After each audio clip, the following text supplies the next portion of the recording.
Hallo, Arkaxin Garool. Salaamu calaykum waraxmatullahi bulsha Soomaaliyeed meel kasta ka United. Waxaan u jeeday dhibaatada jirta ilaa 30 sano u dhameeyay waxa ku soo badanaya gofanayaasha. Gofanaha waxa weeye waa shilinta weyn xoolaha dhig ka nuda. Weliba qaybta gobolka Sanaag bay aad ugu badan tahay gofanayaashaas. Waxaan leeyahay gofanayaashu waqtigii waa la soo dhaafay dadka ku dul noolaan jiray waa la soo dhaafay. No more inaad dad ku dhoolaataan ka dul noolaataan. Shacabku dantooda ay garanayaan nimankiinan koofiyad baclayaasha oo weliba special kuwii dame. Bye man is ilaali. No more Soomaalida gobolka Sanaag degan waxaan ku leeyahay ka taliya noloshiina wanaageena horumarkeena.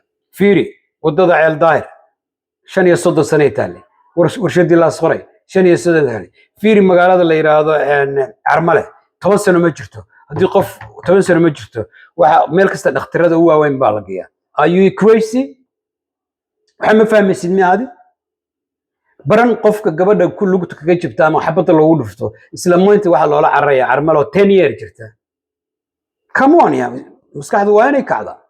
No more shacabkii waxa soo dhanay shacabkood gardaradiina ma qaladkiina ma shacab waxa weeye nimankan koofiyad baalayaasha waliba kuwii dame oo iimaanka alla ka qaaday. hadda waxaan u sheegayaa unit saaxib dadkeenu ha ahaadaan inaad isku duubnaataan oo ay noqotaan oo dalina ka tirsan. No more waa la soo dhaafay arrimahaas. Assalaamu calaykum waraxmatullahi wabarakaatuh.